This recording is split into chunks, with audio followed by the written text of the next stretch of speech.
I never wanted to be a doctor. That might sound ungrateful.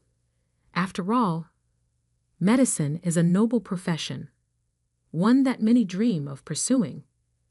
But for me, it was a gilded cage, a path chosen by my parents that slowly suffocated my true passion. My name is Sophia Chin, and I've been living a double life for the past 6 years. To my parents, I'm Dr. Chin, the dutiful daughter who followed the path they paved. To the art world, I'm Aurora Knight, one of the most sought-after contemporary artists in New York, known for paintings that sell for millions. And neither world knows about the other. The irony of my situation hit me hardest this morning as I stood in the newly renovated wing of Metropolitan General Hospital, my parents' pride and joy. They've both been prominent surgeons here for 30 years. The hospital was unveiling its new Healing Through Art initiative. And there, taking center stage in the main lobby, was my latest piece. A massive canvas exploding with colors, abstract yet somehow alive, purchased anonymously through my gallery for $2 million. My mother stood beside me, critiquing it with her surgical precision. "I don't understand modern art," she said, wrinkling her nose. $2 million for splashes of paint. The hospital board must be losing their minds. If only she knew those splashes of paint would pay for an entire year of the hospital's pediatric care program. My father joined us, his white coat pristine, as always. "At least it adds some color to the place," he muttered. Though I would have preferred they spend the money on new equipment. I bit my tongue, remembering the night I created that painting. I had just finished a 36-hour shift at the hospital, their hospital, and instead of sleeping, I'd gone straight to my secret studio. The emotions poured out of me onto the canvas. The exhaustion, the frustration, the constant pressure to be someone I wasn't. But my story really begins 10 years ago, when I was 18 and dared to dream of attending art school. Absolutely not. My father's voice had thundered through our house, making the fine china in the display cabinet tremble. "No daughter of mine will waste her life painting pictures." I stood in our living room, acceptance letter from the prestigious Art Institute clutched in my shaking hands. The same hands that had secretly won 3 national youth art competitions under a pseudonym. The same hands my parents wanted to train for holding scalpels instead of paintbrushes. "But Dad, I got a full scholarship. They say I'm one of the most promising young artists they've seen in years." My voice sounded small, even to me. My mother sat perfectly straight on our leather sofa, her expression a carefully constructed mask of disappointment. "Sophia, we've invested everything in preparing you for medical school. The extra classes, the summer programs, the MCAT prep courses. This isn't up for discussion." "I never asked for those things," I protested, feeling the familiar pressure building behind my eyes. "I never wanted." "Enough," my father cut me off. "You think art will give you a stable future? You think you can support yourself drawing pictures? Look at your cousin William. He tried to be a creative. Now he's 35 and still living in his parents' basement." "But I'm good at it," I whispered. "Really good." My mother stood up, straightening her already impeccable blouse. "You're good at science too. Top of your class in biology. Perfect MCAT scores. That's not an accident, Sophia. That's your true calling." I wanted to tell them about the paintings I'd sold online, about the gallery owner who'd seen my work and offered to represent me, about the fire that burned inside me every time I picked up a brush. But I knew it wouldn't matter. In their world, success had only one definition, and it wore a white coat. The acceptance letter crumpled in my fist. I had a choice to make: defy my parents and potentially lose my family, or find another way. That night, I made a decision that would shape the next decade of my life. I wrote to the Art Institute declining their offer, and I accepted my place at my parents' alma mater, Preston Medical School. But I also sent an email to that gallery owner, under my new pseudonym, Aurora Knight. "I'll need to work in absolute secrecy," I wrote. "No public appearances, no photos, no interviews, but I'll keep painting." His response came within hours. "Intriguing. Mystery can be a powerful marketing tool. Send me your next piece, and we'll begin." And so began my double life. By day, I threw myself into medical school, learning about human anatomy with the same precision I used to study color theory. By night, in a small studio apartment I rented under my alias, I created art that began to catch the attention of collectors worldwide. The first year was the hardest. Medical school was as demanding as my parents had promised, and there were nights I thought I would break under the pressure. But somehow, the exhaustion and stress only fueled my art. My paintings became more intense, more emotional. Critics called them raw, visceral, almost surgical in their precision. If they only knew. My first major sale came during my second year of medical school, a triptych that sold for $180,000. I celebrated alone in my studio, dancing silently among my canvases, knowing I couldn't tell a soul. My parents called that same night, proud that I'd aced another pathology exam. I let them talk, wondering what they'd say if they knew their dedicated medical student daughter had just been hailed as the most exciting new voice in contemporary art. The next few years followed the same pattern. I excelled in my medical studies, earning the praise and approval my parents had always craved. But in the art world, Aurora Knight became a sensation. My paintings sold for increasingly higher prices, and the mystery surrounding my identity only added to their allure. Collectors loved the story. The anonymous artist whose work seemed to capture the very essence of human emotion. "Your technique is remarkable," a prominent critic wrote. "There's something almost clinical in your understanding of human nature, yet your expression of it is pure poetry." I had to laugh at that. If he only knew how many hours I spent studying actual human anatomy. By the time I graduated medical school, I had earned enough from my art to buy a small private island.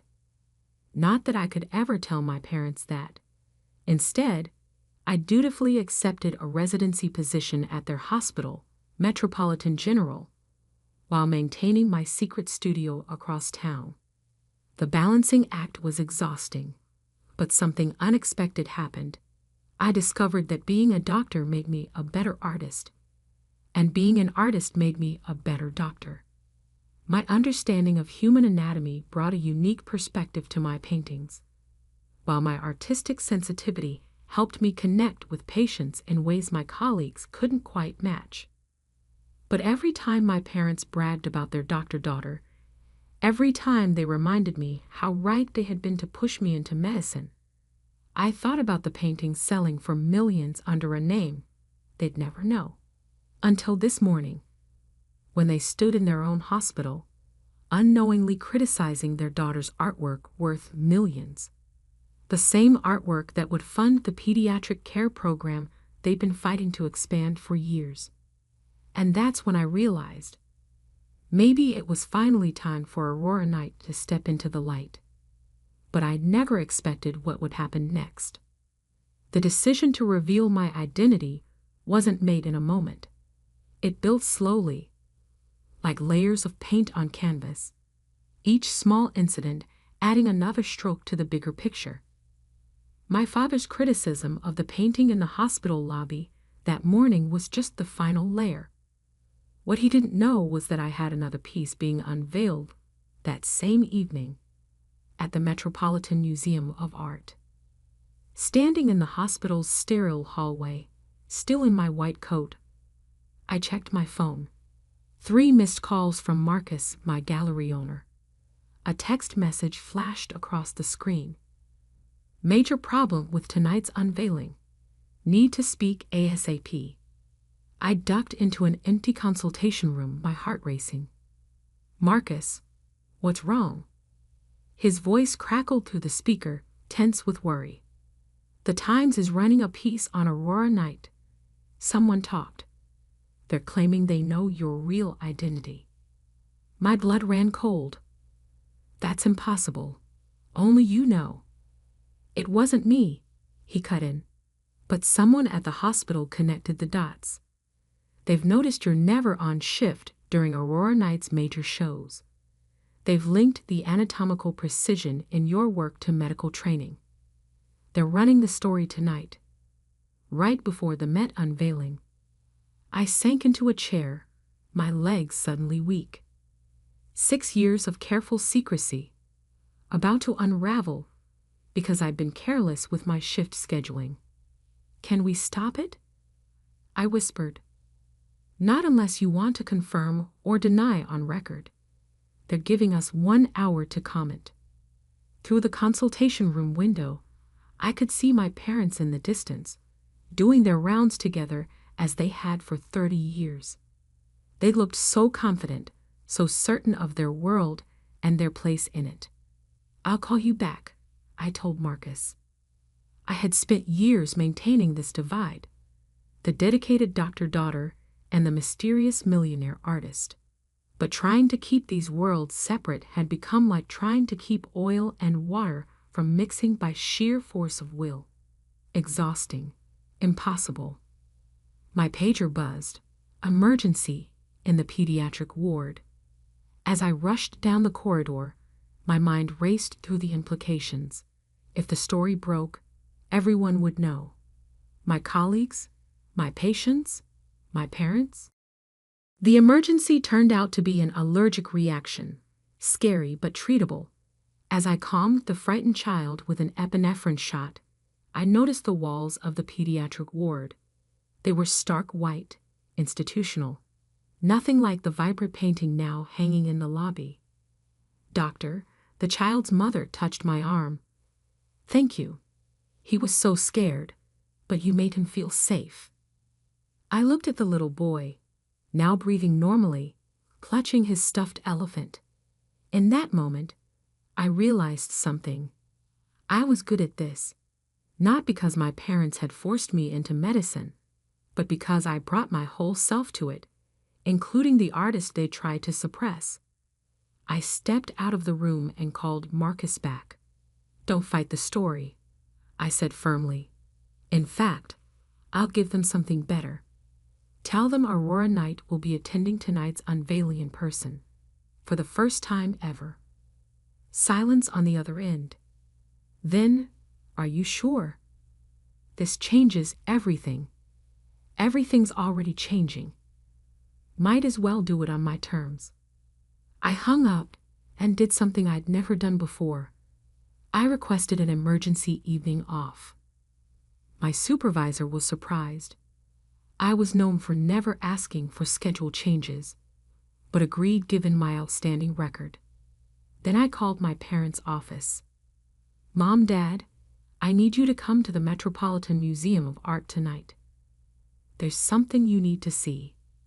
The museum? My mother sounded confused. Sophia, we have dinner plans with the hospital board. Please, I cut in.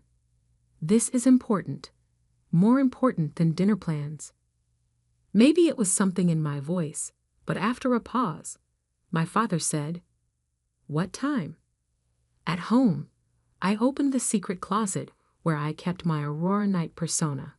Unlike my practical doctor's wardrobe, these clothes were all artistic expression, carefully curated pieces that made statements without saying a word.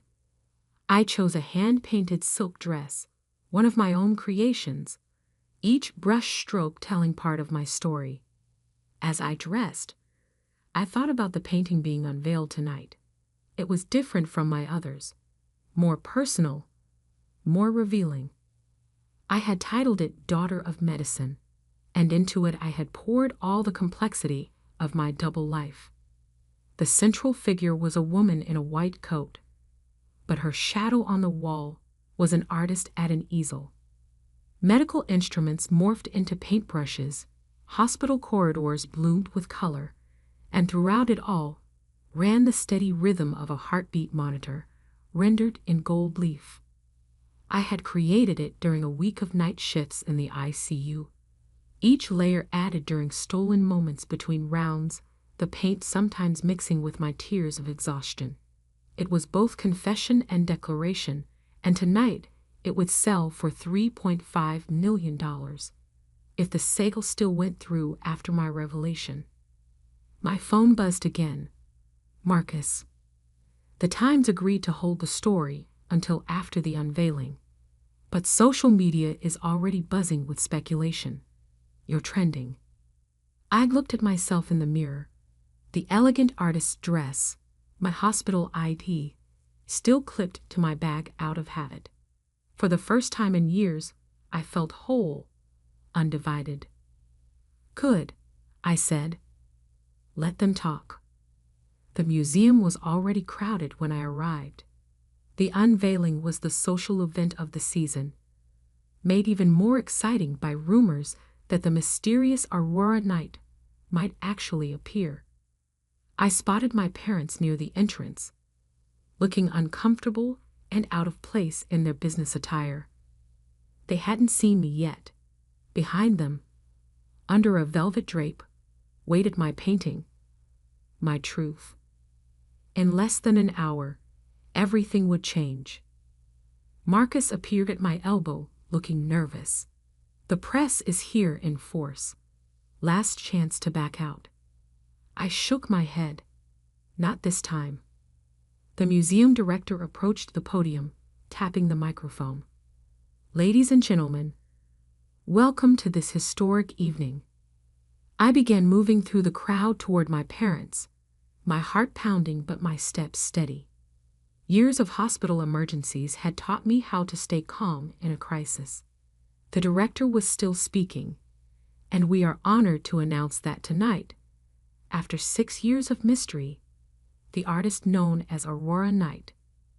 I reached my parents just as the velvet drape began to fall. Mom, Dad, I said softly, there's something I need to tell you. They turned, their eyes widening as they took in my appearance. So different from their proper doctor-daughter. Behind them, the painting was now fully revealed, and gasps rippled through the crowd. I'm Aurora Knight. The words hung in the air between us as camera flashes exploded around us.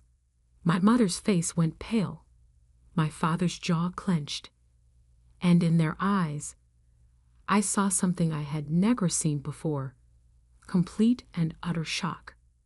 But before they could respond, before they could process this revelation, something happened that none of us expected. Something that would turn this already momentous evening into a night that would change not just my life, but the entire art world forever. The silence lasted only seconds, but it felt like hours. Then chaos erupted. Camera flashes exploded around us like strobe lights. Reporters shouted questions. The crowd surged forward, everyone trying to get closer to the newly revealed Aurora Knight. But I couldn't look away from my parents' faces.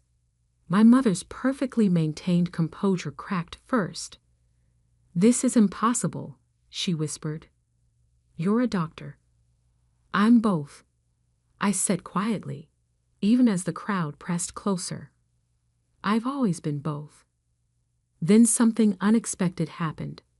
Dr. James Morrison, head of the hospital board, pushed through the crowd. His face was flushed with excitement.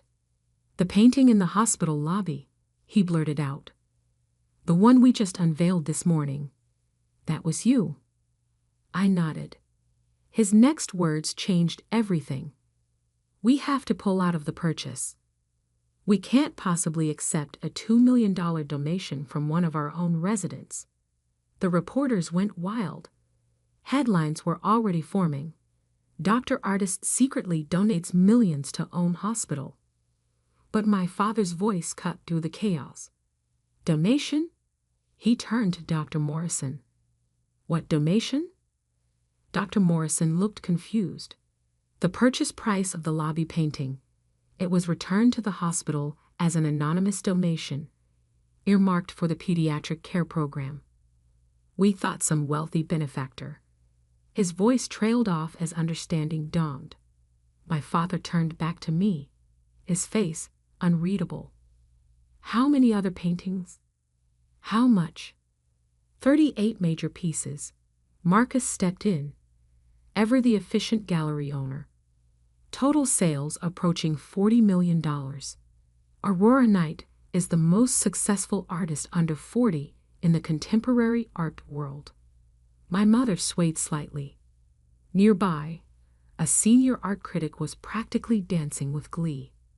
The precision in her work, it all makes sense now. She brings a surgeon's eye to her art.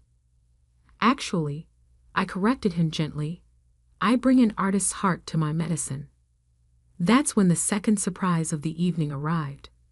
Dr. Sarah Chen, my chief resident, pushed forward. Her eyes were shining with unshed tears. The Williams case, she said. That impossible diagnosis you made last month. You said you noticed a pattern. I knew exactly what she meant.